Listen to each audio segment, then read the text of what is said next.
The whole town called me crazy for digging into this hillside. But when the flood came, I was the only one who could keep them from starving. They called him crazy, the drifter veteran with the German shepherd, digging into a Tennessee hillside while the whole town laughed from the diner window.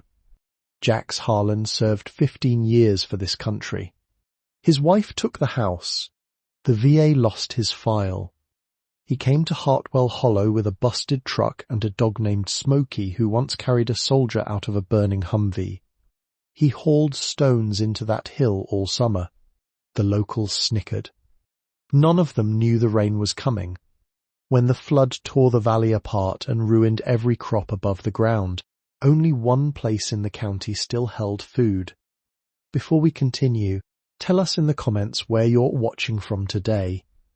The first grey light of morning bled slowly through the cracked windshield of the old Ford, painting the dashboard in a thin, uncertain wash of dirty pewter that seemed neither day nor night, neither hope nor failure. Jax Harlan sat upright in the driver's seat, his back pressed firmly against the cold leather, his heavy canvas jacket pulled tight around his shoulders, his breath rising in slow ghostly plumes that fogged the inside of the glass and then vanished without leaving any trace at all. The temperature inside the cab had dropped below 40 degrees in the night, and the metal of the steering wheel under his bare hand felt cold enough to ache straight through to his bones.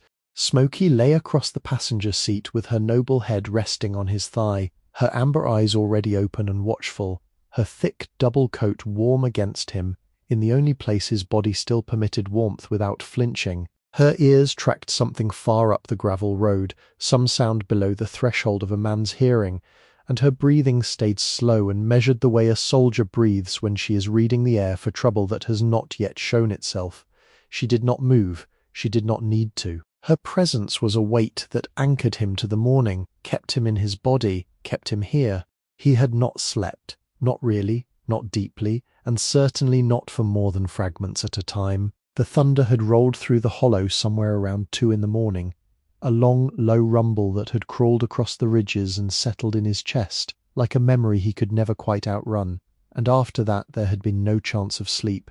His hands had stayed still on his thighs. His breathing had stayed measured. He had counted the seconds between thunder and silence the way he had once counted the seconds between mortar fire and impact, and he had let the practice carry him through to the morning the way it always did. The hollow lay below him in the dim early light, a long narrow valley folded between 2 heavily forested ridges, the dark Tennessee hills rising on either side like the cupped palms of some old indifferent hand. Hartwell Hollow, population somewhere under 400 souls, most of them descended from the same handful of families who had cut these fields out of the wilderness more than a century ago, and almost none of them inclined to welcome a man with a dog and a busted Ford and no kin to vouch for him. He had been parked at the far edge of Eleanor Whitaker's property line for 19 days now. 19 mornings of waking before sunrise, 19 evenings of watching the light fail behind the western ridge, 19 long quiet days in a place that did not yet know what to make of him, and was in no hurry to decide. He pressed his palm gently against Smokey's flank, feeling the slow, steady rise and fall of her ribs beneath his fingers, and she answered him with a single soft thump of her tail against the worn upholstery of the seat. Acknowledgement. Status report. Both of them still alive, still here, still on watch. The clock on the dashboard had been broken since somewhere outside Topeka, but the angle of the light against the eastern ridge told him it was somewhere just past 5:30. Time enough to start the morning the way a man starts a morning, when he has nothing left to lose and no one left to lose it to. He moved slowly. He always moved slowly. Quick movements at the edge of waking still pulled bad things up from where he kept them buried, and he had learned over 12 hard years that the body remembers what the mind tries to forget. He rolled his shoulders inside the heavy jacket, felt the dull, familiar ache where shrapnel had settled into the muscle of his left shoulder back in 2014 and had never fully left, and reached down for the canvas pack at his feet without looking away from the windshield. Inside the pack, a metal canteen, a worn flannel shirt, a small folding stove, 2 cans of beans, half a bag of dog food, a folded American flag wrapped in clear plastic, a discharge document signed by a major whose name he could no longer remember, and a single photograph of a younger version of himself standing beside a younger version of Smokey on a sandblasted runway at Bagram. That was everything he owned. That was everything that had survived the slow and lawful destruction of his life. The rest had taken almost exactly 9 months.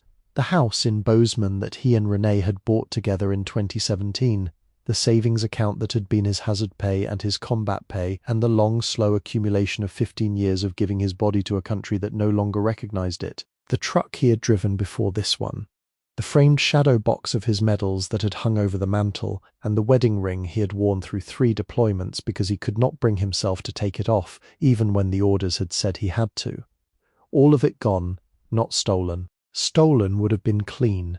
Stolen would have given him a name to put a face to and a face to settle a debt with. What had happened to him had been done with paperwork and signatures and notary stamps. And it had been done while he was lying flat on his back, in a VA bed in San Diego, trying to learn how to sleep through a single night without screaming. The lawyer's letter had arrived at the VA on a Wednesday in October, and he had read it 3 times before the words had settled into a shape he could hold. Dissolution of marriage, sole ownership transferred, joint accounts closed, address change on file. He had sat in the green plastic chair in the day room and had stared at the letter until the words went blurry, and Smokey had laid her head against his knee and had stayed there for the entire afternoon without moving. And that was how he had learned that everything he had once called home had already been signed away to a woman whose voice he could no longer remember without his hands going cold.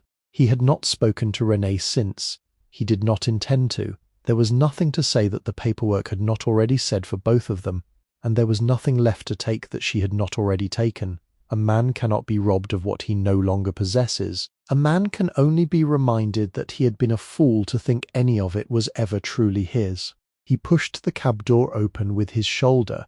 The hinge groaned the same complaint it had been making since Wyoming, a long, low metal squeal that startled a pair of mourning doves from the rusted barbed wire fence 10 yards out, and Smokey was on the ground beside him before his boots had finished settling into the wet grass. She moved with controlled grace, head low, ears swiveling, scanning the perimeter the way she had scanned every perimeter for 9 years, and would scan every perimeter until the day her body finally refused. The damp Tennessee air smelled of wood smoke from the hollow below, and of cold creek water, and of the deep mineral richness of soil that had been worked by hand for 6 generations. He breathed it in slowly, he held it, he let it out. Behind him, on the gentle eastern slope of the long pasture, the small white farmhouse that belonged to Eleanor Whitaker stood quiet in the grey light. 2 stories, wraparound porch, a roof that had been patched in 3 different colours of asphalt shingle over the decades and was overdue for a 4th. The kitchen window was already lit from inside, a single soft yellow square in the dim morning. Eleanor was up. Eleanor was always up before the sun. He had learned that in his first week here, when she had walked the half-mile down the rutted gravel drive at 6:15 in the morning, carrying a chipped enamel coffee pot in one hand and a wax paper sleeve of cold biscuits in the other, and had set them on the hood of his truck without saying a word, and had walked back up the drive without waiting for thanks. She had done the same the next morning and the morning after that, until Jax had finally walked the half-mile up the gravel drive himself on the 5th day, and had stood on her porch with his cap in his hands, and had asked in a voice gone rough with disuse if there was any work she might need a man to do. She had looked at him for a long moment from behind the screen door.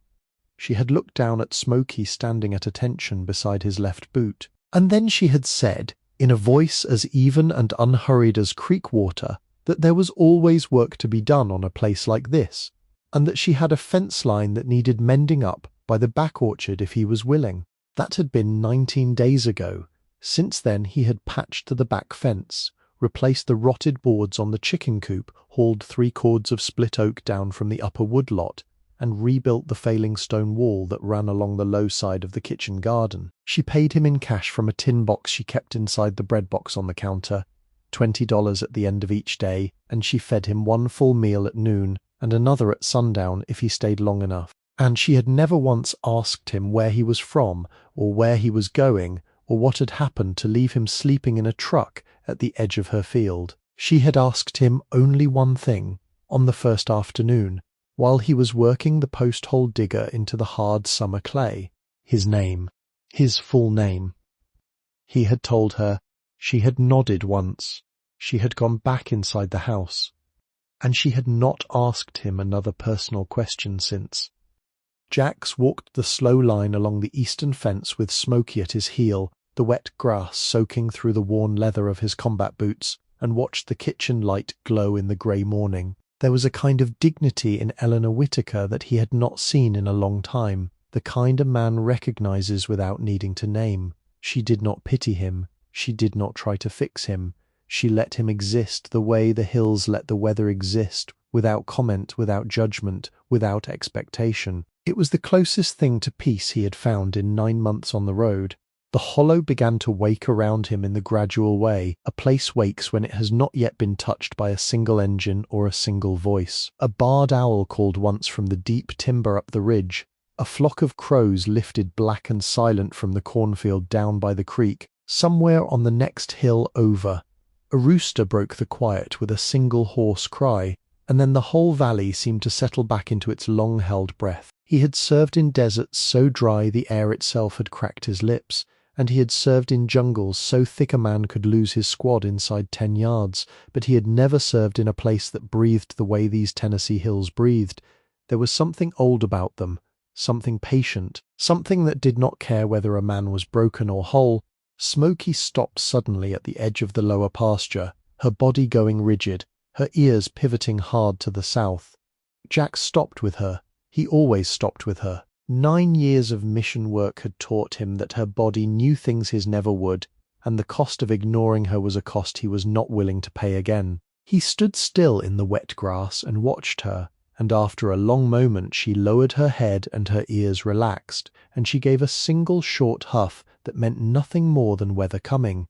He nodded once more to himself than to her, and looked up toward the gathering sky. Clouds were stacking against the western ridge, heavy and dark the way summer storm clouds stack in this part of the country in late July, full of the kind of warm, wet weight that can flatten a hayfield in 20 minutes if it decides to drop.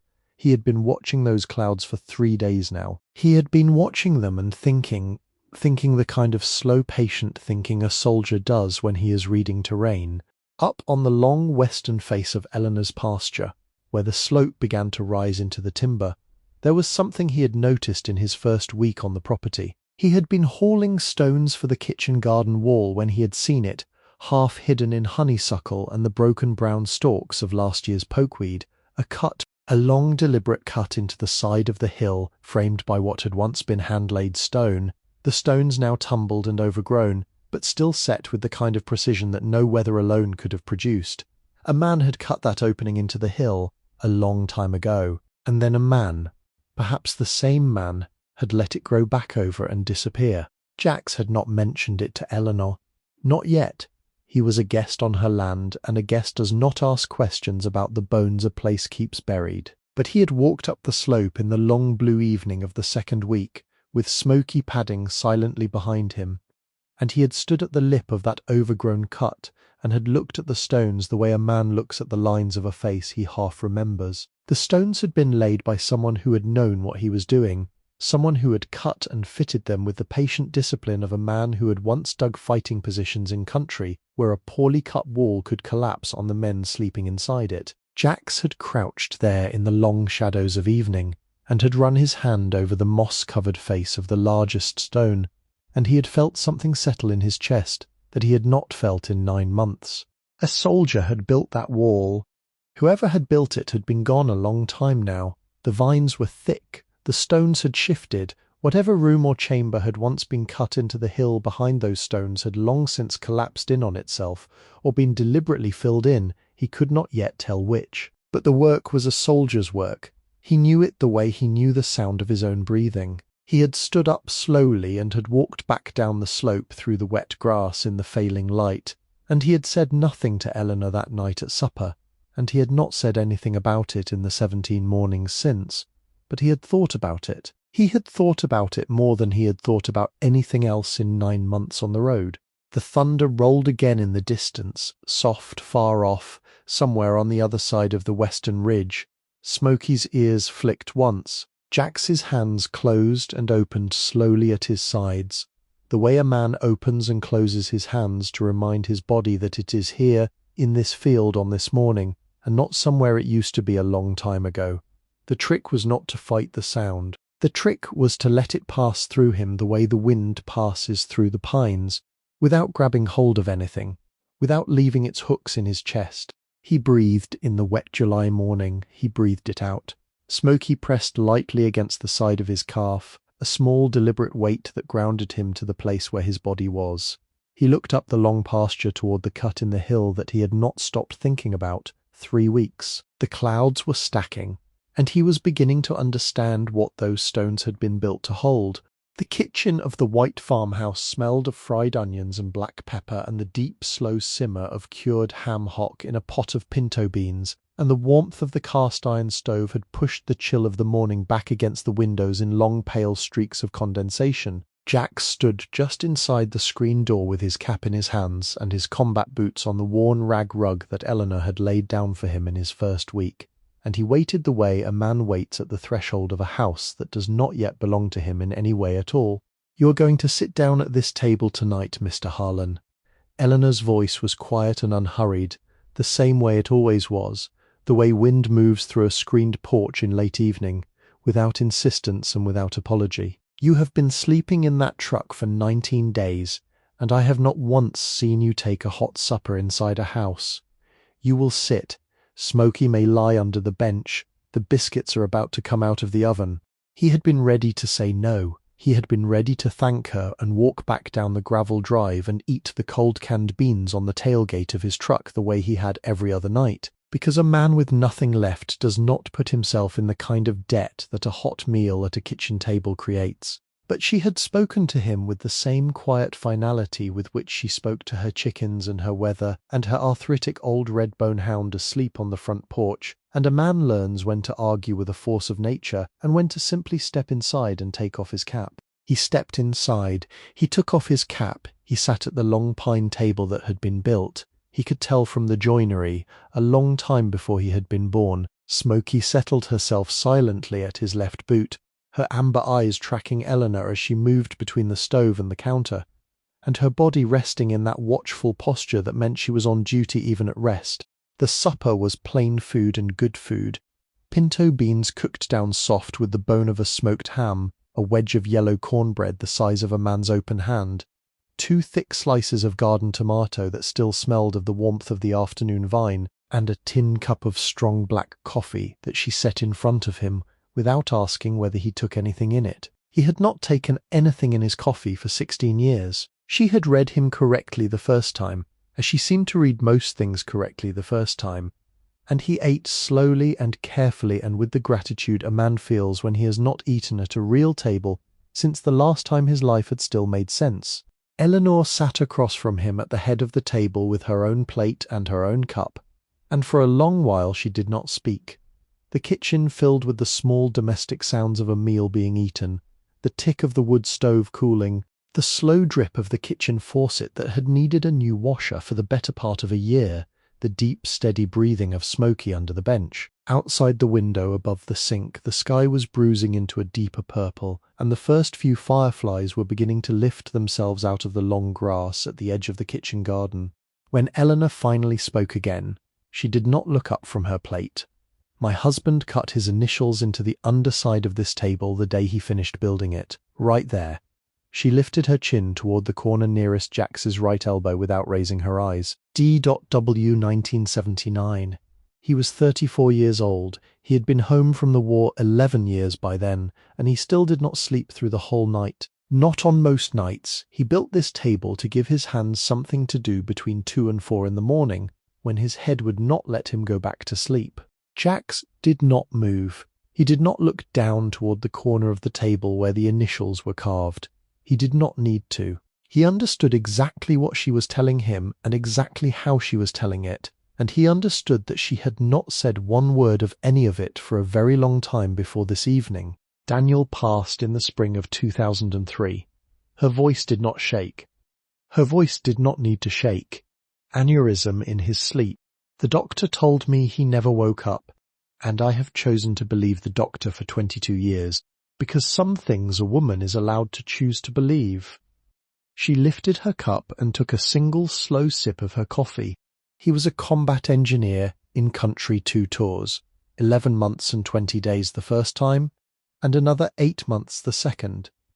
He came home in 1968 to a part of this country that did not want him home, and he never asked anybody for so much as a kind word about it. Not once. He worked, he read his books, he fixed his fences, he cut his stones. He never said a single bad thing about anybody, and he did not need to, because he was the kind of man who had already seen enough of the world to know that bad words do not fix anything that broken words have already broken. Jax sat very still. He could feel Smokey's warm flank against the side of his boot, and he could feel the slow, steady weight of his own breathing inside his chest, and he could feel Eleanor watching him without watching him, the way a careful woman watches a man she has not yet decided to trust completely. "I have been watching you for 19 days, Mr. Harlan." Eleanor finally raised her eyes to his across the table. They were the soft hazel of creek-bottom stones, and they were not unkind, and they were not soft, and I have been listening to you not talk for those same 19 days, and I will tell you the truth of what I think, because I am too old to bother with anything other than the truth. I think my husband would have known you on the second afternoon, and I think you would have known him. He looked at her for a long moment across the worn pine of the table. He did not speak. There was nothing to say to a sentence like that. There was only the slow act of nodding once, very carefully, the way a man nods when another person has reached across a long distance and named something he has not been able to name himself. She nodded back. She returned to her cornbread. The quiet that followed was not awkward. It was the quiet of 2 people who have understood each other without having to spend any further words on the matter. And Jax let himself sit inside it, the way a man sits inside the warmth of a wood stove on a cold night, without analysing it, without questioning whether he deserved it. When the meal was done, he rose to clear his plate, and she did not stop him. He carried his own dish and his own cup to the deep enamel sink, and he washed them carefully under the slow trickle of water from the dripping faucet, and he set them upside down on the wooden drainboard the way his mother had taught him to 34 years ago in a small kitchen in eastern Oregon. He dried his hands on the worn cotton towel hanging from the cabinet handle. He turned to thank Eleanor for the supper. She was looking down at the small pile of mail on the corner of the table. There was a letter on the top of the pile. The envelope was thick and white and had the kind of formal blue printing in the upper left corner that a man learns to recognize from a long way off, the kind of printing that does not arrive at a kitchen table for any good reason. The First National Bank of Hartwell County. He read it without meaning to read it, the way a soldier reads any document within his line of sight, and the words below the bank's name were stamped in black block letters that no rural widow ever wants to see in her own kitchen. Notice of Beppelt. Final demand. Eleanor saw him see it. She did not try to hide it. She did not move the letter. She only looked up at him with the same steady creekstone eyes and said, in the same voice with which she had told him to come in and take off his cap, 3 months, Mr. Harlan. They have given me 3 months to bring the loan current, or they will begin foreclosure on the back 40 acres. The 40 acres that include the upper woodlot and the western pasture and the timber line above the ridge. The 40 acres. The 40 acres that included the slope where the old soldier-cut stones lay half buried in the honeysuckle. Jack stood very still in the kitchen. He could feel the cold of his own breath in his chest. He could feel Smokey lift her head under the bench and watch him with the careful, waiting attention she gave to any moment when his body had gone too quiet, too fast. He did not say anything. He thanked Eleanor for the supper. He took his cap from the back of the chair. He walked out the screen door into the deep purple evening, and he walked the long half-mile down the gravel drive to his truck, and he sat in the driver's seat with the door open and his boots in the wet grass, while the fireflies rose by the thousands out of the pasture, and he thought about Daniel Whitaker, who had cut stones into a hillside before Jax had been born, and who had laid those stones with the patient discipline of a man who had once dug fighting positions in country where the wrong wall could collapse on the men sleeping inside it. He thought about a flood pattern, about the way the western ridge stacked clouds in late July, about the way the creek down in the hollow already ran high in the spring. and how the slope of the pasture funneled rain straight toward the lower bottoms. He thought about 3 months. Smokey climbed silently up into the cab and lay across the bench seat, and she pressed her thick, warm flank against the side of his thigh, and she put her noble head on his knee and looked up at him with eyes that were already 5 steps ahead of him. "All right, girl," he said quietly into the dark. The first words he had spoken since the supper table. His voice scraped a little against the inside of his own throat. "All right. We have work to do."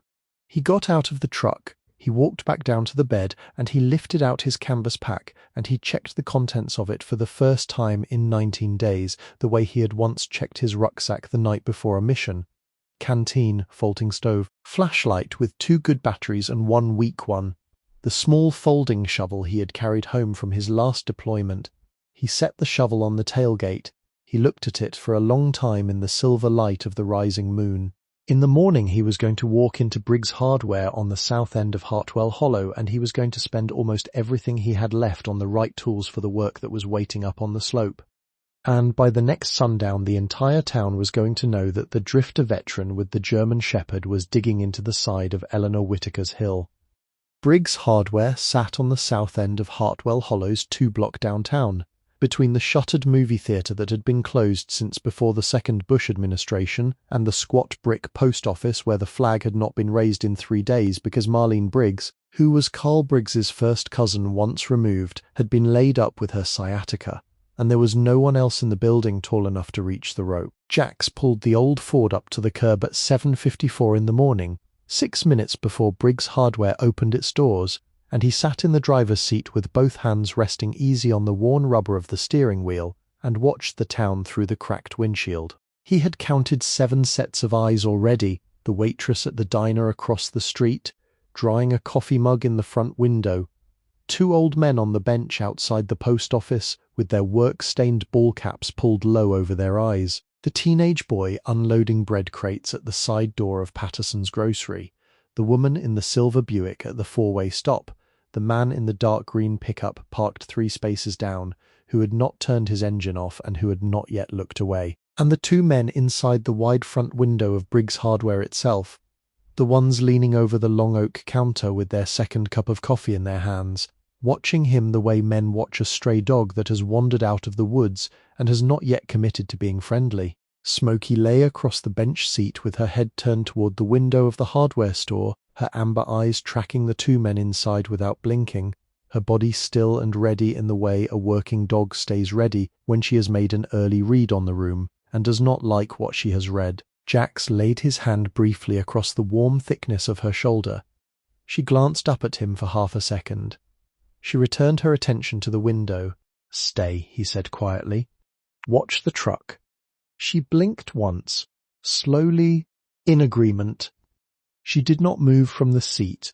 He stepped out of the cab and closed the door behind him with the soft, careful pressure of a man who has learned to make as little noise as possible in an unfamiliar place. The June heat had not yet reached the sidewalk in any real way, but the air carried the heavy, wet promise of it, the kind of southern Tennessee humidity that climbs into a man's collar before the sun has finished clearing the eastern ridge. He could already feel the moisture under the brim of his cap.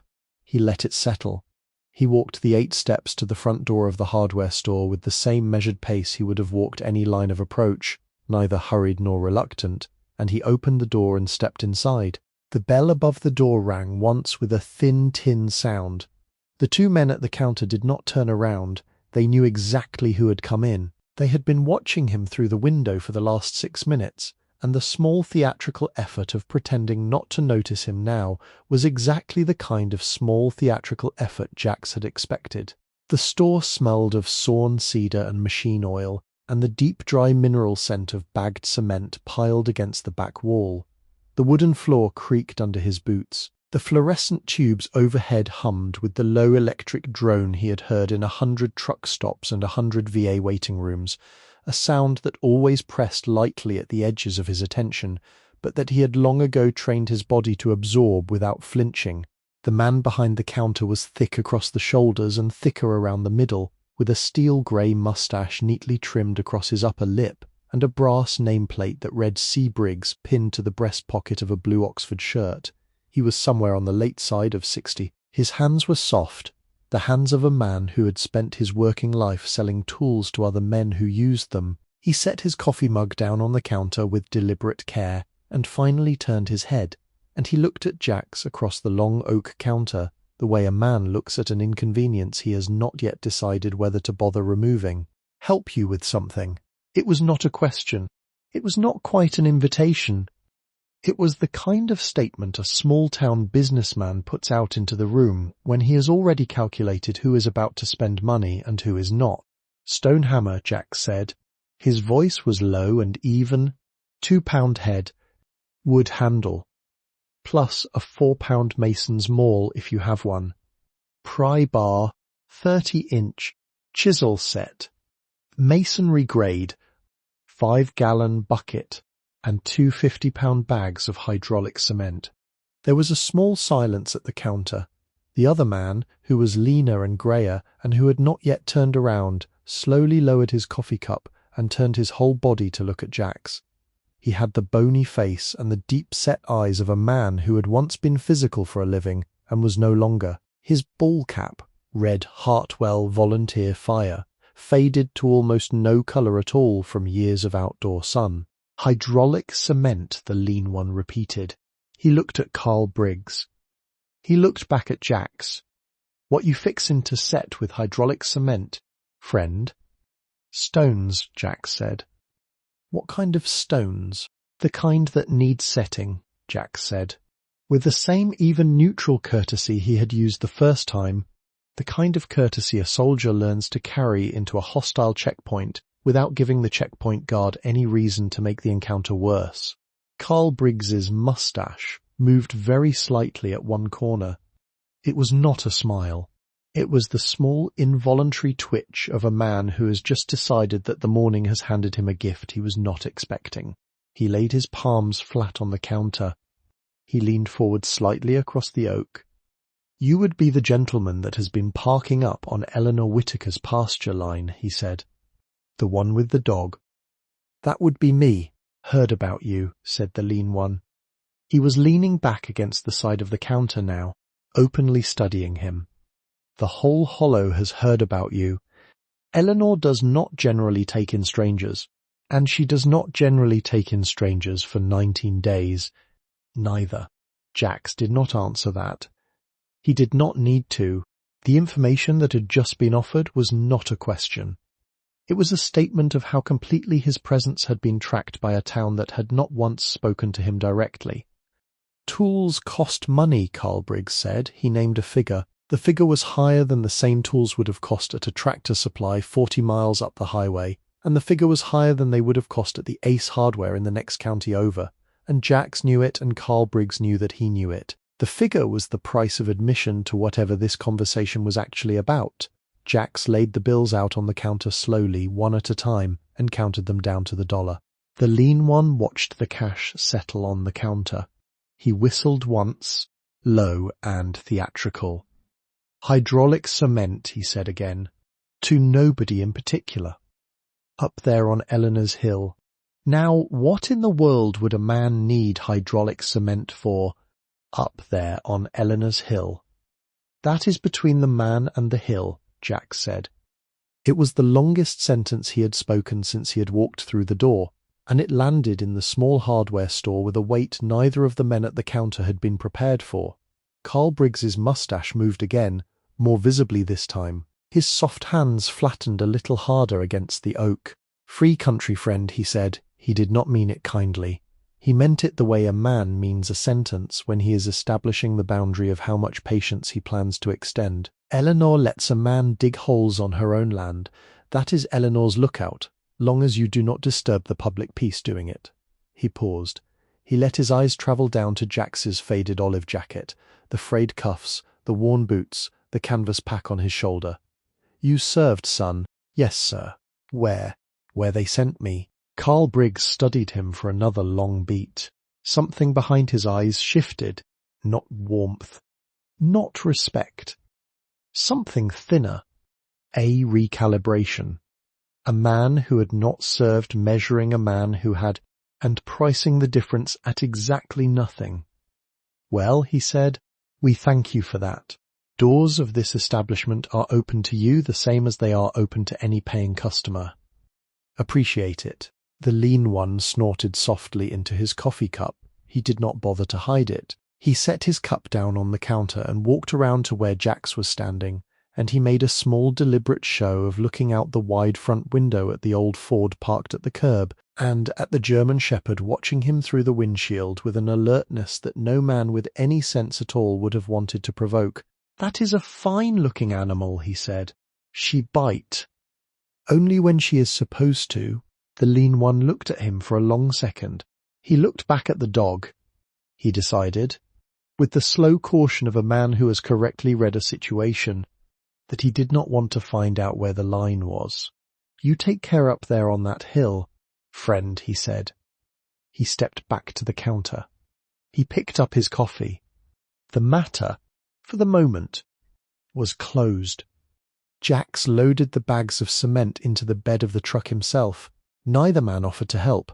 Neither man came to the door to watch him leave, but every set of eyes on the south end of the 2-block downtown was on the old Ford as it pulled away from the curb, and Jax saw the woman in the silver Buick lift her phone to her ear before he had reached the 4-way stop. By the time he turned onto the gravel drive of Eleanor Whitaker's farm, the entire population of Hartwell Hollow knew that the drifter veteran was bringing hydraulic cement up to a hillside. He spent the rest of the morning hauling the gear up the slope on his back. Smokey walked at his heel through the wet grass, head low, ears tracking the woods on either side, and the July sun rose hot and bright above the eastern ridge and burned the dew off the long pasture in slow-rolling sheets. He laid the bags of cement at the lip of the overgrown cut. He set the stone hammer and the maul and the chisel set carefully on a flat stone in the shade. He drank from his canteen. He let his shoulders drop. He stood for a long moment in the deep, cool shadow of the honeysuckle that had grown over the old soldier's wall, and he closed his eyes and let himself listen to the way the wind moved through the timber above him. A soldier had built this wall. He opened his eyes. He picked up the pry bar. He set the chisel point against the seam between the largest stone and its neighbour. He raised the maul. The first ringing strike of steel against stone went out across the long pasture and down the gravel drive and into the still summer air of Hartwell Hollow, and the entire town heard it, and the entire town began to talk. That afternoon, Carl Briggs leaned across the counter at the diner and said the word he had been rolling around in his mouth since the moment Jax had walked back out of his hardware store with 2 bags of hydraulic cement on his shoulder. He said it slowly, with relish. The way a small man says a word he has been waiting all morning to say to a captive audience. "Doomsday," he said. "We got us a doomsday boy up on Eleanor's Hill." The diner laughed, the waitress laughed, the 2 old men from the bench outside the post office laughed. The word travelled up the 2-block downtown by lunchtime and out to the filling station by supper time, and by the time the last light failed behind the western ridge it had reached every front porch in the hollow. Doomsday boy. The veteran with the dog and the cement, up on Eleanor Whitaker's slope.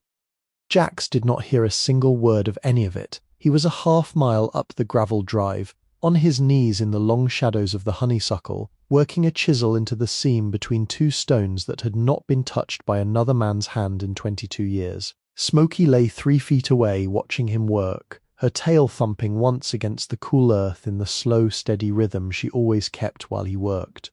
The cut was beginning to open.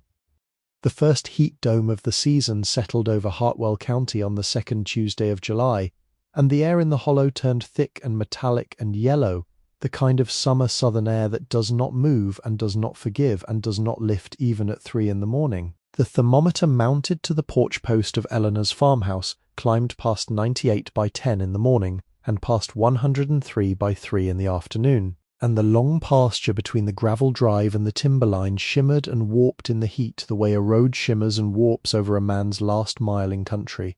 Jax worked through it. He worked because he had learned a long time ago that a man who lets the weather decide his pace is a man who never finishes anything important, and he worked because the western ridge was still stacking clouds in the late afternoons, And he worked because every single ringing strike of the maul against the chisel was a strike against the slow, lawful destruction that had been done to him in a green plastic chair in a VA day room 9 months ago. He could not undo any of that.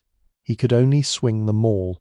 He had been at it for 11 days. The first stone had come loose at the end of the second day, the shaped granite block heavier than he had estimated, fitted with an interlocking joint that had held its own weight against the hill, for what he was now beginning to understand had to be at least 2 decades. The second stone had come loose at the end of the 4th day. By the morning of the 11th day he had pulled out 14 stones and had laid them in a careful inventoried arc on the level ground at the lip of the cut, and the dark mouth of the chamber that Daniel Whitaker had cut into the side of this hill 22 years ago had begun to open in front of him, like a slow inhalation that had been held for too long.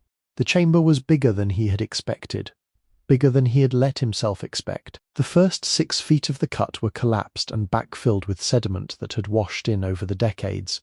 But past the collapse the chamber widened out into a narrow corridor that ran straight back into the hill for another 14 feet, with a ceiling cut at a careful 7 feet of clearance, and side walls that were lined with the same precise hand-fitted stonework as the entrance. He had clambered into it on the morning of the 9th day, with his flashlight in his teeth and his folding shovel in one hand, and he had stood inside the cool earthen darkness of it for the first time in 22 years, and he had felt the temperature drop a full 20 degrees against his neck, and he had understood exactly what Daniel Whitaker had built: a root cellar.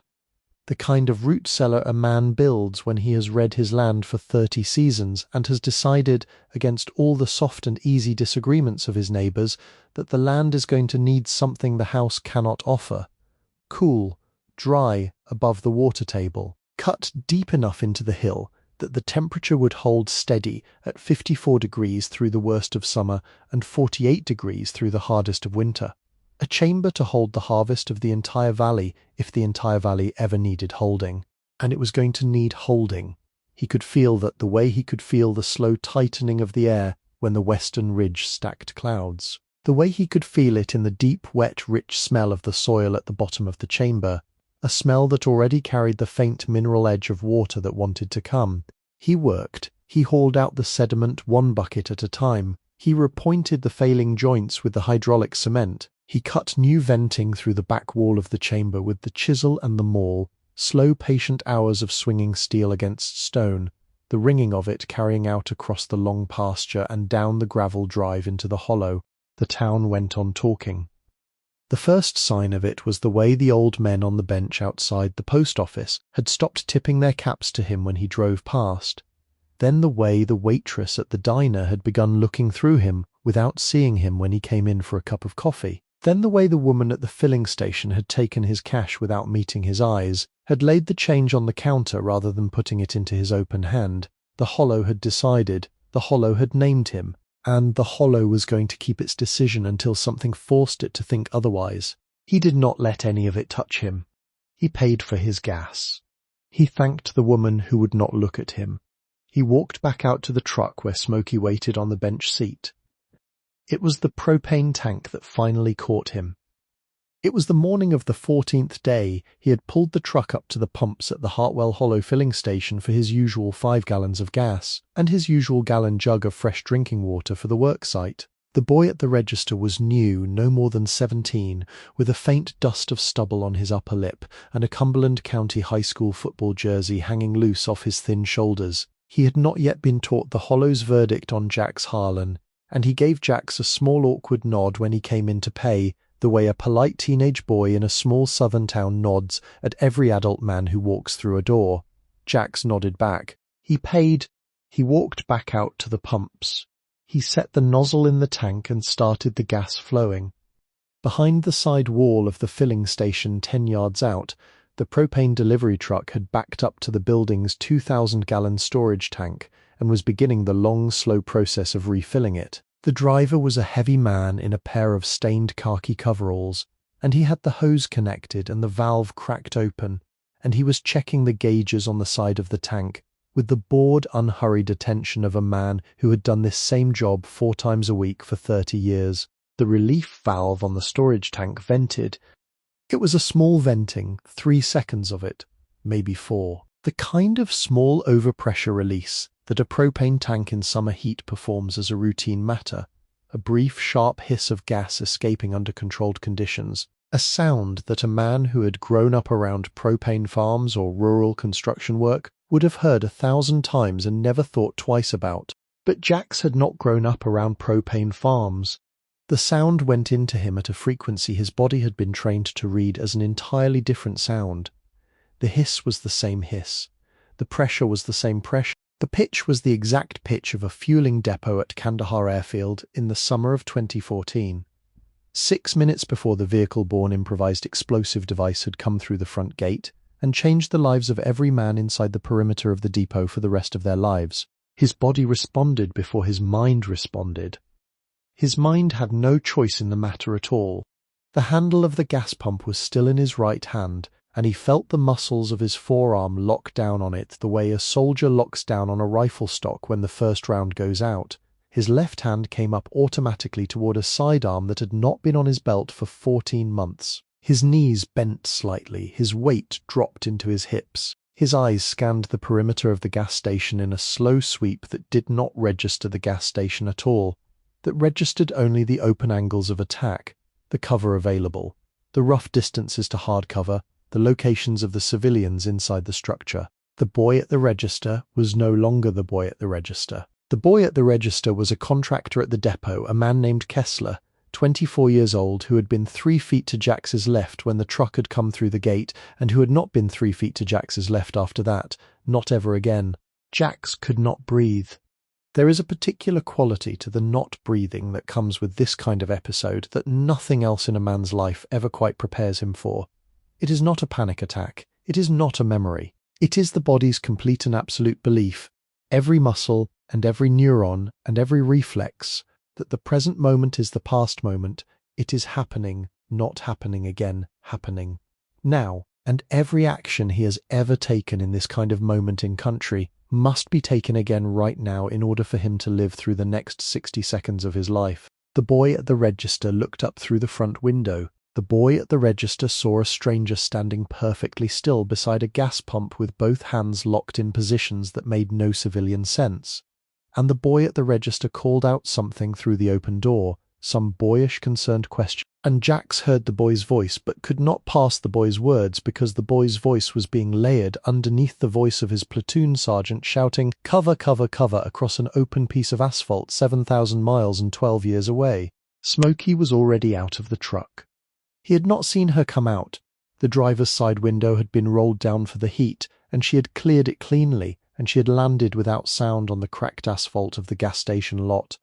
And she was at his left side now, with her shoulder pressed firmly against the outside of his left thigh, her 90 pounds of working dog grounding him to the ground, her breathing slow and steady and audible at the level of his inner ear. Her head was up, her eyes were locked on his face. She was reading him, she was not waiting.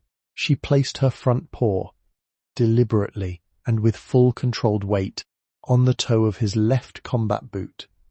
It was a gesture they had built together over 9 years of working in country, and 3 years of working through what came after country. It was the gesture they used when one of his episodes had locked him into a posture he could not break out of on his own. Her paw on his boot was a single physical fact that his body could not argue with, a weight that had to be acknowledged, a presence that had to be answered. He did not answer it for 14 seconds. He did not answer it for 16 seconds. He did not answer it for 18 seconds while the propane tank vented its last brief hiss and went silent, while the boy at the register stepped tentatively out from behind the counter, while the heavy driver in the khaki coveralls glanced over at the strange motionless customer at the pump and decided he did not want to know what was happening over there. On the 22nd second, Jax lowered his eyes. He looked at her paw on his boot. He looked at her amber eyes already waiting for him. He breathed out, slowly. Once, he breathed in, slowly. Once, he let the handle of the gas pump go. He squatted down on his heels in the open gas station lot, and he laid his forehead against the warm, strong forehead of his dog, and he did not move for a full minute.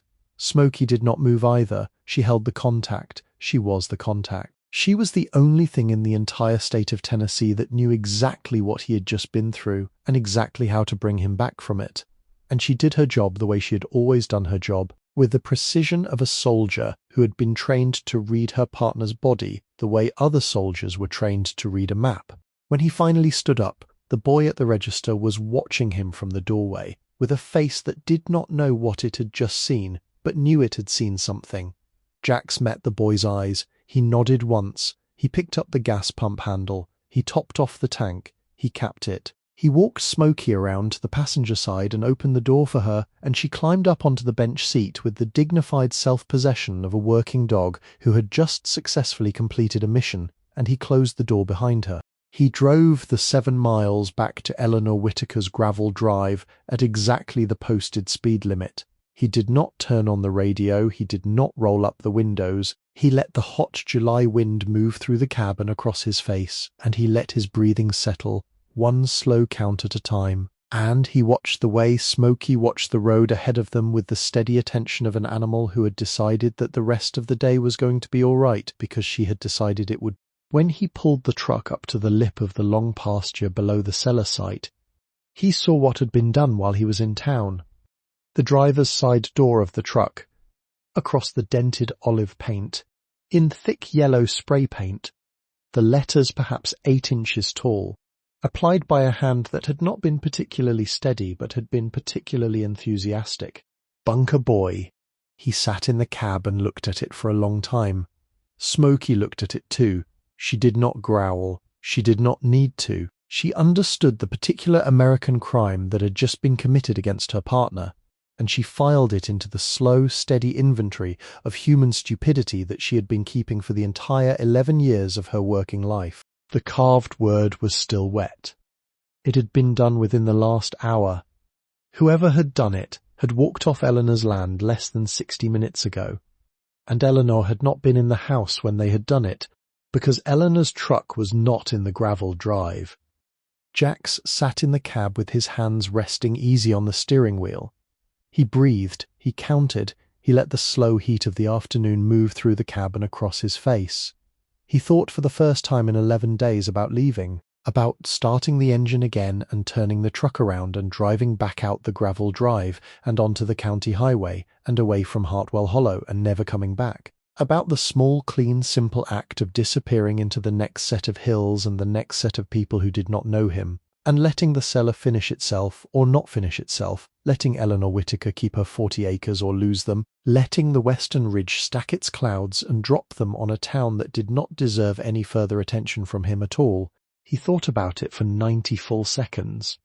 Smokey lay across the bench seat with her chin on his thigh and her amber eyes on his face, and she did not move, and she did not whine, and she did not press him in any direction, because she had never once in 11 years of mission work tried to make a decision that was not hers to make. She only waited, she only watched, and the slow, steady warmth of her 90 pounds against the side of his leg was the same slow, steady warmth it had been on every other afternoon of the last 11 years. Eleanor's truck came up the gravel drive at 3:40 in the afternoon. He saw her see the spray paint before she saw him.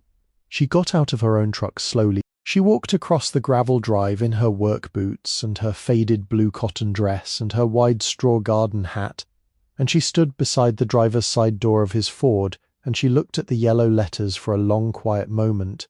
She did not say anything at all. She walked up to her own house. She came back 5 minutes later with a folded, clean white cotton work shirt in her hands, the kind with 2 breast pockets and pearl snap buttons, the kind a working man wears when he has more dignity than money. She laid it across the open driver's side window of his cab. She still did not say anything. She walked back up the gravel drive to her house. He sat in the cab. He held the clean folded shirt in his lap. He smelled the faint, clean scent of laundry soap that had been used to wash it. He breathed out. He started the engine. He drove the truck the last 200 yards to the lip of the pasture below the cellar site, and he got out. And he walked around to the driver's side door, and he looked at the yellow letters one more time. He went back to work. By the time the sun fell behind the western ridge that evening, he had pulled 3 more stones out of the wall. The rain started on the morning of the second Sunday in August, and it did not stop for 3 full days. The first hour of it came in soft, a slow grey summer rain that the long pasture had been thirsty for all of July, and that the deep clay soil of the hollow soaked up the way an old work boot soaks up the first wet step into a creek. The second hour of it came in heavier. By the fourth hour, the western ridge had begun to disappear behind a curtain of slate-grey sheets so dense that the timber line itself had blurred into a single dark horizon, and the rain was no longer falling vertically but driving sideways across the long pasture in long hard waves that flattened the August grass against the soaking earth. Jack stood at the lip of the cellar mouth in his soaked olive jacket and his soaked cap and his soaked beard, and watched the western sky stack and stack and stack. He had finished the back venting 6 days ago. He had finished the interior shelving 4 days ago. He had spent the last 3 days on the long methodical work of moving Eleanor's full summer harvest from the root box in the back kitchen pantry up to the chamber. 40 pounds of new red potatoes from the lower garden, dug and brushed clean and laid in dry shredded newspaper. 18 pounds of yellow onions and 12 pounds of garlic braided and hung from the timber crossbeam he had set into the back wall. 50 pounds of late carrots packed in dry sand he had hauled up from the creek bottom in 5-gallon buckets, 60-quart jars of tomatoes and green beans, and pickled cucumbers and cherry preserves lined in 3 deep on the second shelf, 200 pounds of dent corn in burlap sacks against the dry south wall, 6 smoked country hams hanging from the ceiling timbers, 12-gallon jugs of fresh well water, 4 cords of split white oak stacked in the dry pre-chamber for the winter.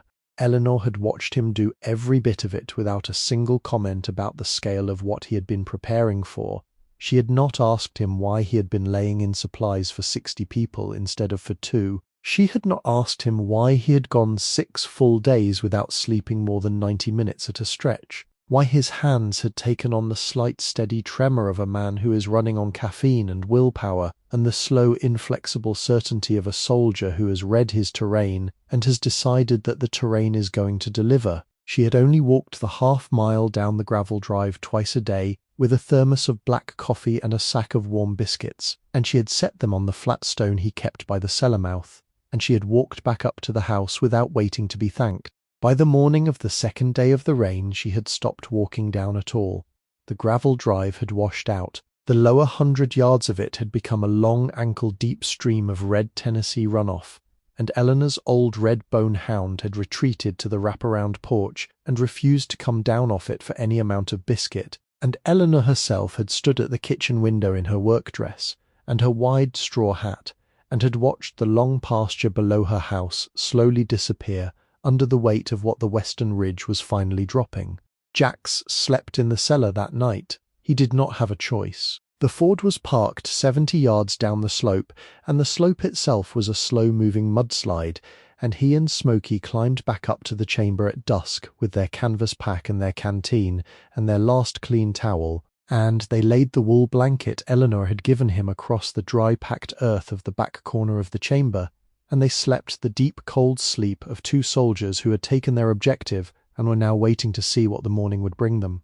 The morning brought the worst of it. The third day of rain doubled the rate of the second day, and somewhere down in the hollow the creek that had run thin and easy through the bottom pasture all summer broke its banks and lifted itself up across the lower fields, and by noon the entire bottom of the valley had become a long, slow, dark brown lake that swallowed the fence posts, and then the cornfield, and then the lower outbuildings of 3 separate farms. Hartwell Hollow lost its crops in less than 4 hours. Patterson's Grocery's back storage room flooded out at 1:15 in the afternoon. Carl Briggs's hardware store basement flooded out at 2:04. The Cumberland County Co-op silo at the east end of the 2-block downtown took on 3 feet of water by 3 in the afternoon, and the entire summer's worth of dent corn and hay and stored seed for the spring planting went under in less than an hour. The volunteer fire station, the post office, the diner, the filling station, all of it, every above-ground store of food in the entire county, drowned in a single afternoon by a flood pattern that had not visited this hollow in 24 years. The first knock on the cellar door came at 4:10 in the afternoon on the third day.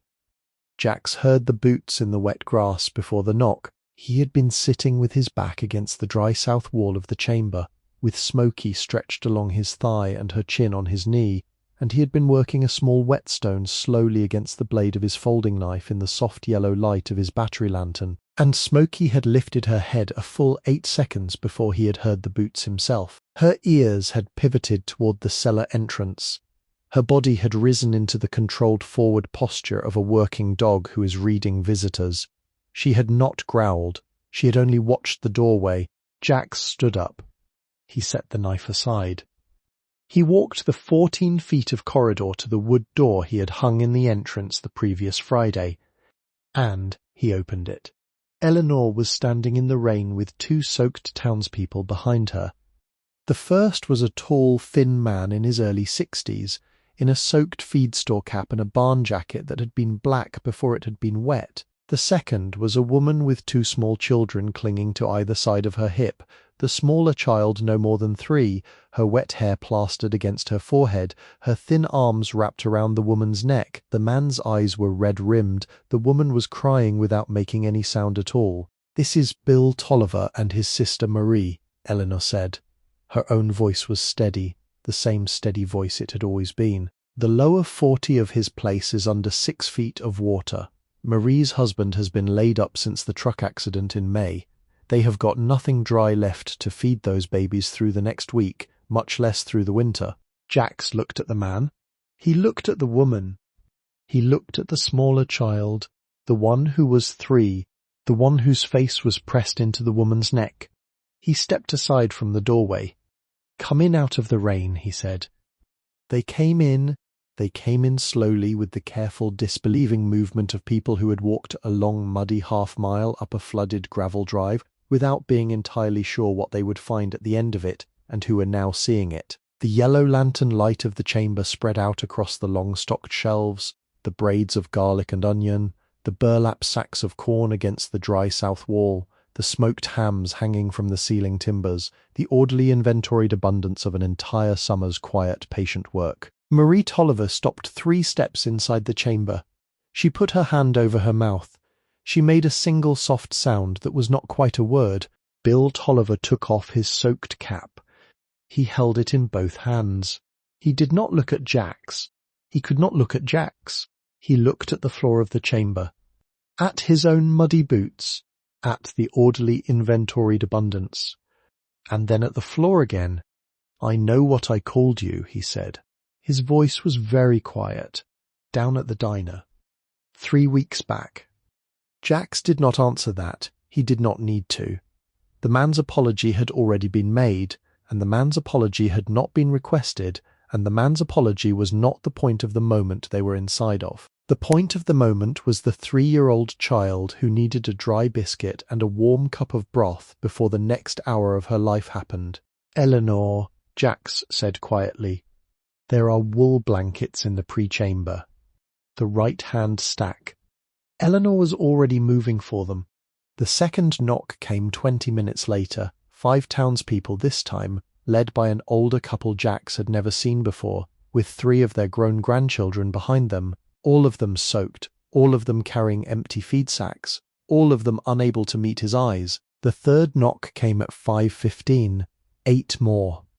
The fourth knock came at 6:07, 11 more. By full dark on the third day, 38 people from Hartwell Hollow had walked the long, muddy half-mile up Eleanor Whittaker's gravel drive, and 38 people had come through the door of a chamber that the entire town had spent the last 7 weeks calling a doomsday boy's hole in a hill. And 38 people were standing inside the dry yellow lantern-lit corridor with their soaked caps in their hands.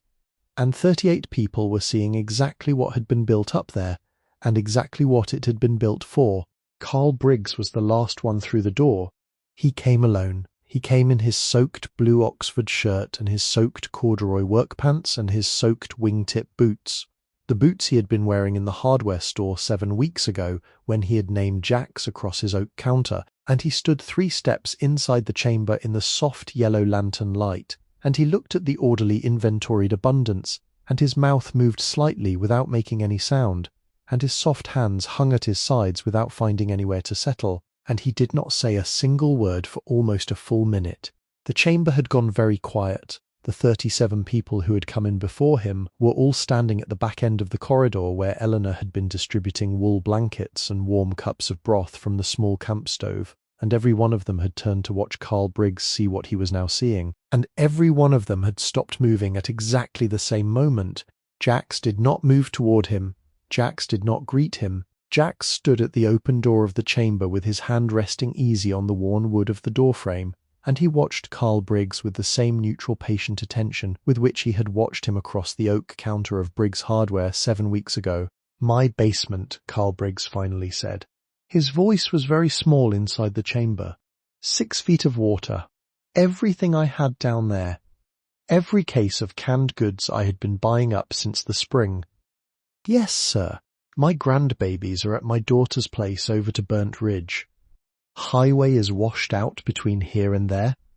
My daughter has got 2 days of food in her pantry, and the road is going to be out for 10 days at the soonest, and she has got 3 children under 9 in that house."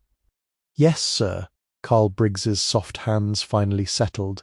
He folded them in front of his belt buckle, the way an older man folds his hands when he is trying to give his hands something to do that will not betray him.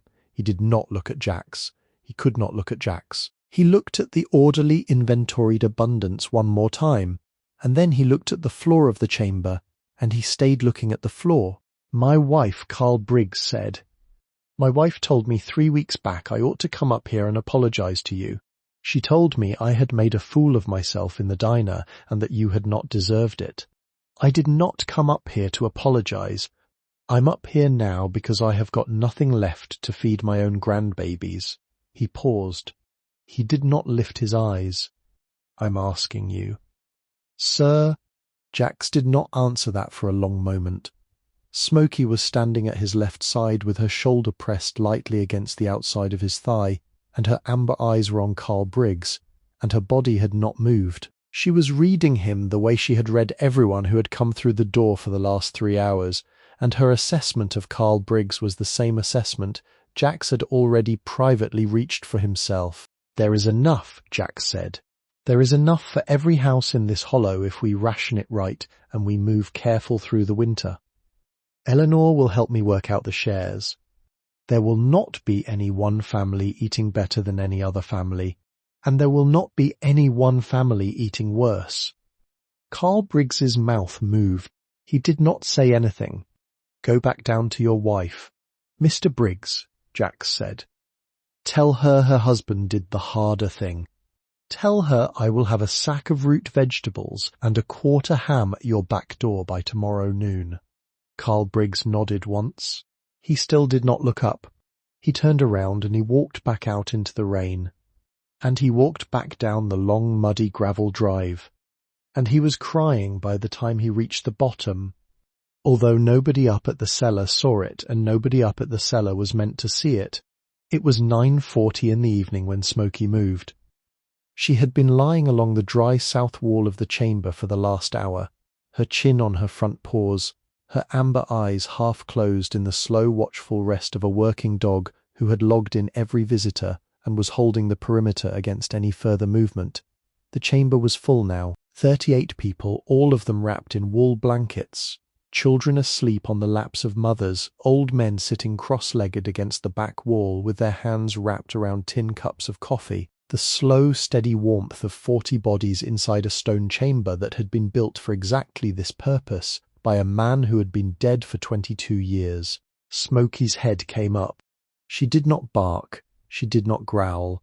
She rose to her feet in the slow, controlled way a working dog rises when she has decided that something needs her attention and that the something is not a threat. She crossed the floor of the chamber in 8 unhurried steps. She walked past Eleanor and past Bill Tolliver and past the small sleeping 3-year-old in Marie Tolliver's lap, and she walked to the southwest corner of the chamber, the back corner that Jax had not yet repointed, because the original stonework there had still felt sound to him, and she stopped in front of one specific stone in the lower course of the wall. She lowered her nose to the seam. She held it there for 14 seconds. She looked back across the chamber at Jax. Every set of eyes in the chamber was now on her. Every conversation had stopped. Eleanor's hand had paused over the cast-iron pot of broth she had been ladling. The children had stopped fidgeting. The old men against the back wall had set down their tin cups. Smoky raised her right paw and she scratched, deliberately, exactly twice, against the seam of the stone. Jax was already moving. He had read that signal too many times in 9 years of mission work to misread it now, and he crossed the chamber in 5 long strides and crouched at her shoulder, and he laid his hand against her back, and she leaned her head briefly against his chest, and then she stepped aside to let him work. The stone was a flat-cut piece of greyish granite, set into the lower course at exactly belt height, indistinguishable from the 8 other stones in the same course of the original wall, indistinguishable to a man's eye, indistinguishable to any human's eye. He worked the tip of his pry bar gently into the seam at the top edge. He did not strike. He pried, slowly, with the patient steady pressure he had spent his whole adult life learning how to apply to immovable objects. The stone moved. It moved easily. It moved as if it had been set into the wall on a deliberate dry joint, fitted to look like every other stone in the course, but designed to be taken out by a man who knew where to look. It came free into his hands. He set it carefully on the floor of the chamber. Behind it, in a hollow recess cut into the deeper rock of the hillside, sealed in a dark oiled green canvas wrapping, sat a single rectangular object that he recognized immediately because he had carried one exactly like it for 15 years of his own life. A military footlocker, standard issue, roughly 24 inches long, 14 inches wide, 12 inches deep. The brass corners had not tarnished in the dry chamber air. The leather handle on the lid was still soft. The canvas wrapping that sealed it had been treated against moisture in the careful, patient way an old combat engineer treated everything he did not want the years to touch. The chamber had gone completely silent. Eleanor Whitaker walked across the floor of the chamber in the slow, uncertain steps of a woman who had not let herself imagine this particular moment for 22 years. She crouched beside Jax at the open recess. She put her hand on the canvas wrapping. She held it there. Her eyes did not water. Her hands did not shake. Her face did the slow, careful thing a strong woman's face does when something she had not let herself want has been placed into her open hands without warning. And she looked at the locker, and she looked at Jax, and she looked at Smokey standing 2 feet away, and she looked back at the locker. "That belongs to my husband," Eleanor said. Her voice was very quiet. "He has been gone 22 years, and that belongs to my husband." Jax did not answer her. He did not need to. He laid his palm flat against the lid of the locker, the way a man lays his palm on the shoulder of another man he has not yet met, and he felt the slow, steady weight of it under his hand, and he felt the deeper thing he had felt 11 weeks ago when he had crouched in the long shadows of the honeysuckle and had run his hand over the moss-covered face of the largest stone in the entrance. A soldier had built that wall, and the soldier had been waiting 22 years for another soldier to find what he had buried inside it. Eleanor did not open the locker that night. She had laid both of her hands flat on the dark oiled canvas for a long, quiet moment, and then she had risen slowly from her crouch, and she had said, in the same steady voice she had been using all evening, not in front of all these people, "Not tonight. Tomorrow morning, up at the house. With you, Mr. Harlan. If you would do me the favour." Jax had nodded once. He had carried the locker the 14 feet of corridor to the dry, inventoried back wall of the chamber, and he had set it carefully on the timber crossbeam where the smoked hams hung, and he had laid his folded wool blanket over the top of it, and he had returned to his place at the open door. The 38 townspeople in the chamber had watched him do it without saying a word. None of them had asked what was inside. None of them needed to. Every one of them had seen Eleanor Whitaker's face when she had laid her hands on the canvas, and every one of them had understood that whatever was inside that locker was nothing that belonged to anyone else in the chamber. The night had passed quietly. The rain had finally begun to taper off near midnight, and by 3 in the morning it had stopped entirely, and the chamber had filled with the soft, slow breathing of 38 exhausted people who had not slept well in 3 days. Jax had slept against the south wall with Smokey stretched along his thigh, and he had slept the deep, unbroken sleep of a man who had carried a heavy weight to a place where the weight could finally be set down. And when he had woken at first light, he had not woken to thunder or to the hollow electric hum of a fluorescent tube. He had woken to the slow, cool grey of an August morning in Tennessee, and to the soft snore of a 3-year-old child sleeping 8 feet away from him on her aunt's lap. By 8 in the morning, the townspeople had begun to leave. Eleanor had organised the distribution before anyone had walked out the door. Each family carried away a single canvas sack of root vegetables, 2-quart jars of preserved goods, 1 country ham allotted between every 3 households, and a careful written ration card with their family's name on it for the next visit. The cards were Eleanor's idea. She had cut them out of an old paper grocery sack with the kitchen scissors. She had written each family's name on each card in her steady, careful schoolteacher's hand, and she had explained the ration system without raising her voice, and not one person in the chamber had argued with a single word of any of it. Bill Tolliver had been the last man through the door. He had stopped in front of Jax. He had not extended his hand. He had only said very quietly, "Mr. Harlan, whatever this hollow does to make this right by you, we will do it." And he had walked out into the wet morning with his sister and his nieces, and he had not looked back. Jax and Eleanor had walked together up the long muddy gravel drive at 9 in the morning with the canvas-wrapped locker carried between them on the broad cedar plank he had brought up from the cellar woodpile. Smokey had walked at his right heel. The sky was lifting. The western ridge was visible again behind a gauze of thin retreating cloud. The long pasture below the house was a long brown field of soaked flattened grass, and the lower 30 acres of it were still under 3 inches of standing water, and the gravel drive itself had become a slow wide ribbon of red Tennessee runoff that they had to step careful to follow. The kitchen of the white farmhouse was warm and dry. Eleanor had kept the wood stove going through the worst of the rain, and the slow, steady heat of it had pushed the chill back against the windows in long, pale streaks of condensation. They set the locker on the long pine table that her husband had built in the spring of 1979. Eleanor took off her wide straw hat. She set it on the chair beside her. She laid her hands flat against the dark oiled canvas of the wrapping. She did not speak for a long time.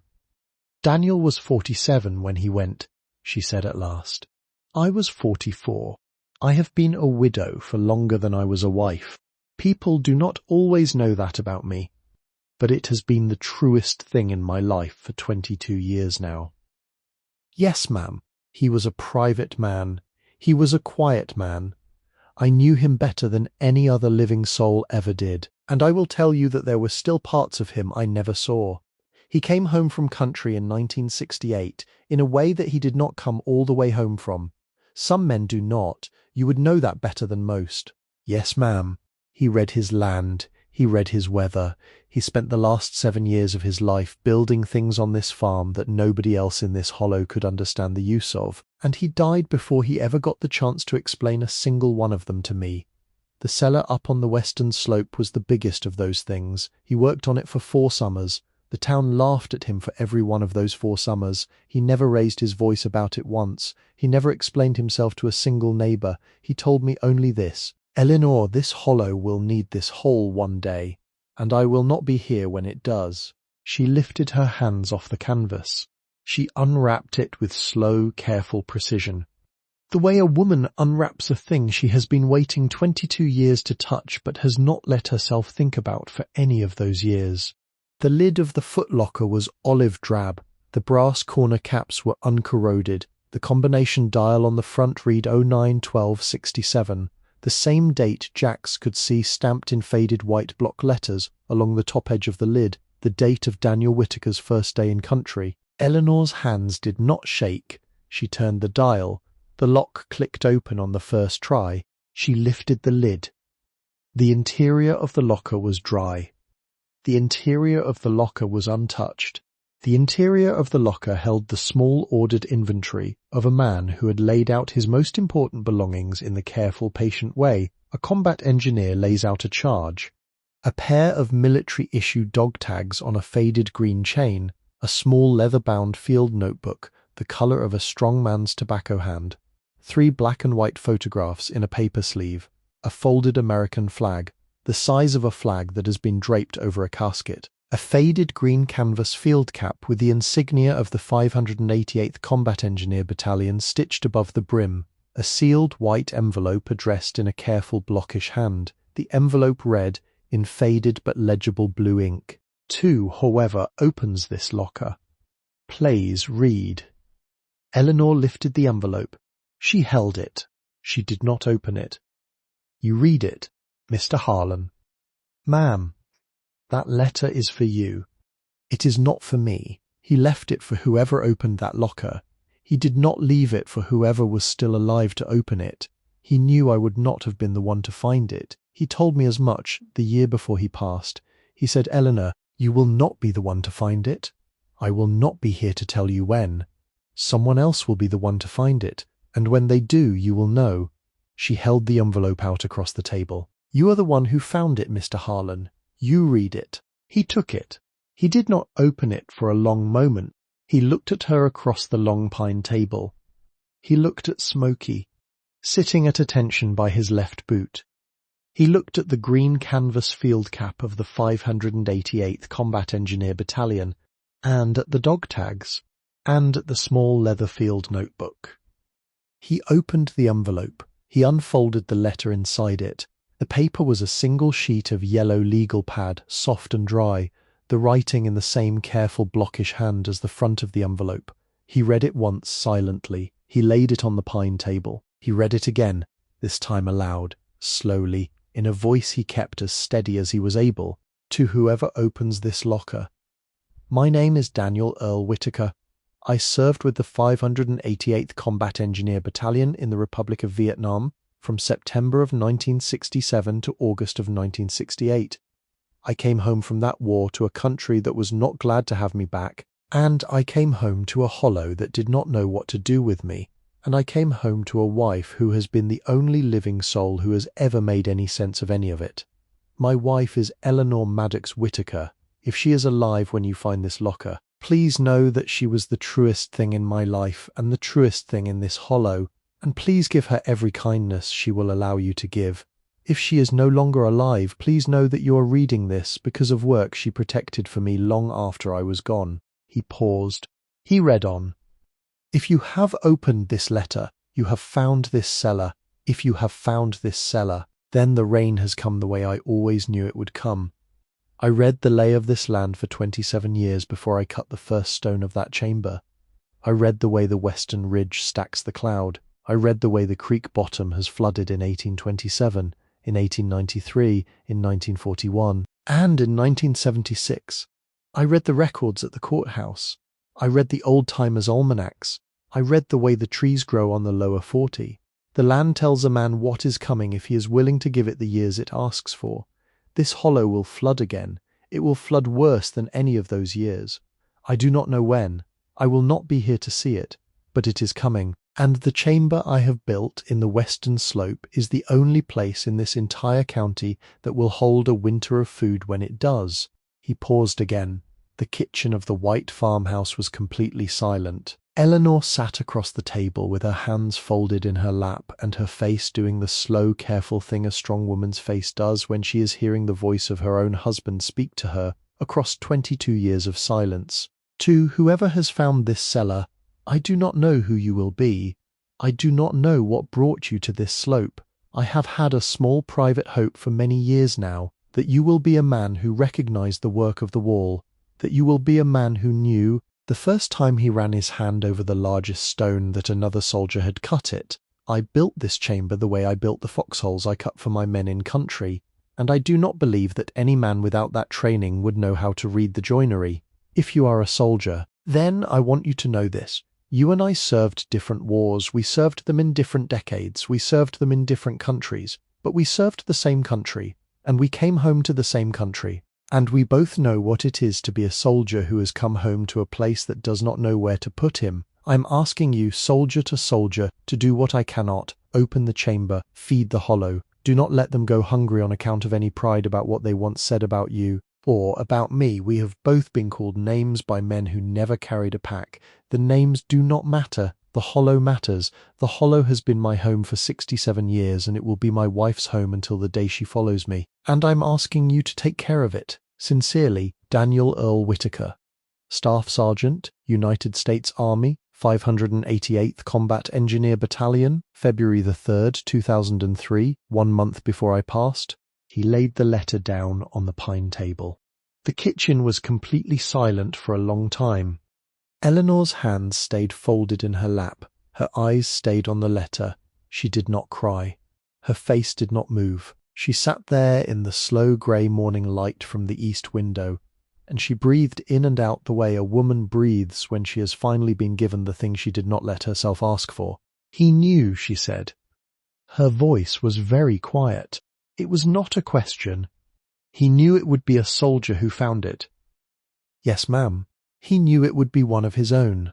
Jax did not answer that. He did not need to. He looked at the field cap on the table, at the faded patch of the 588th, at the dog tags on the green chain, and he understood without any further words being necessary that the cellar he had restored over 11 weeks of summer had been waiting for him in a way that no chamber in any hill in any country had ever waited for him before. Daniel Whitaker had built that wall for him, not for him by name, for him by recognition. The work of one soldier, set out to be found by another soldier, 22 years across the long, quiet, patient distance between them. Eleanor reached across the table. She picked up the green canvas field cap. She held it in both hands for a moment. She turned it carefully so that the patch of the 588th was facing the right way. She rose from her chair. She walked around the table to where Jax was sitting. She did not speak. She laid the field cap, slowly and with the full deliberate weight of a woman who had been carrying it for 22 years, onto the bowed crown of Jax Harlan's head. He did not move. He did not look up. He sat at the long pine table with his hands flat on the wood and a dead man's field cap on his head, and he closed his eyes, and the slow, long-held breath that came out of him was the breath of a man who had finally, after a great many bad years, set down a weight that had not belonged to him in the first place. Smoky came up from her place by his boot. She laid her broad, warm forehead against the side of his thigh. She did not move. She did not need to. She had brought him to this kitchen and to this table and to this morning, and her work for the day was done. Carl Briggs walked up the gravel drive at 10:30. He came alone. He came on foot, in a clean, dry Oxford shirt and clean, dry corduroy pants, with his ball cap in his hands. He stopped 20 feet from the porch. He waited. Eleanor and Jax came out onto the porch together. Smoky walked between them. Carl Briggs looked up at the porch. He looked at the field cap on Jax's head. He looked at the patch above the brim. His face did the slow, careful thing a proud man's face does when he is looking at something he had not been prepared to see. "That is Daniel's cap," Carl Briggs said. "Yes, sir," Jax said. "He wore that cap every Sunday for 30 years. Yes, sir." Carl Briggs took off his own ball cap. He held it against his chest. He stood in the wet driveway with his thinning grey hair lifting in the slow morning wind, and he looked at Jax, and he looked at Eleanor, and he looked back at Jax. "Mr. Harlan," he said, "on behalf of this hollow, I'm sorry. I cannot make any of it right, but I will spend every day I have got left trying. That will be enough." "Mr. Briggs," Jax said quietly, "that will be enough." That winter they fed every house in Hartwell Hollow. The ration cards held, the chamber held, the food did not run out. By the time the first thaw came in the 3rd week of March, the cellar still had 4 sacks of carrots and 6 jars of cherry preserves and 1 whole smoked country ham left in it.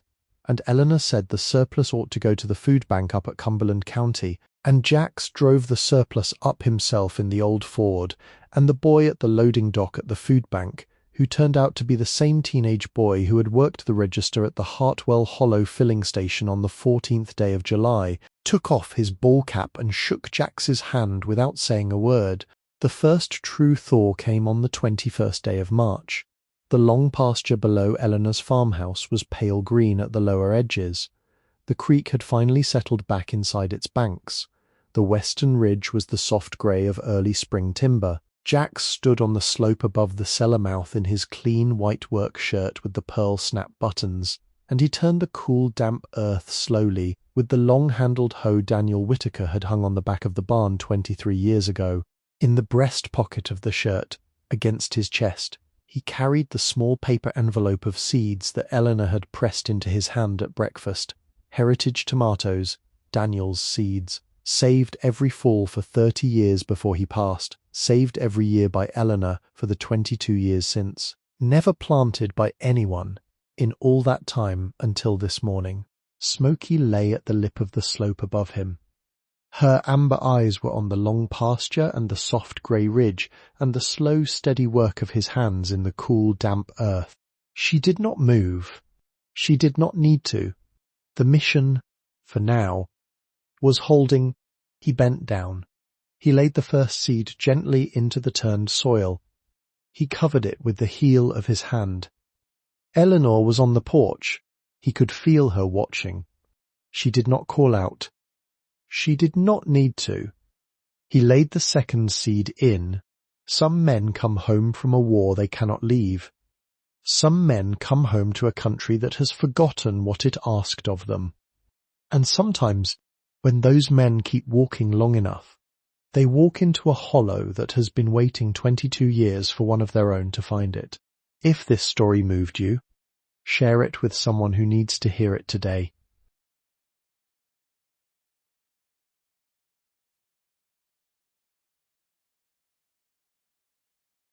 The Heroic Veteran Dogs is a fictional channel created to entertain, educate, and inspire the audience by exploring the deep, loyal bond between veterans and their dogs. All channel content does not represent real individuals, actual events, or documented cases. Any resemblance to real people, animals, or events is entirely coincidental.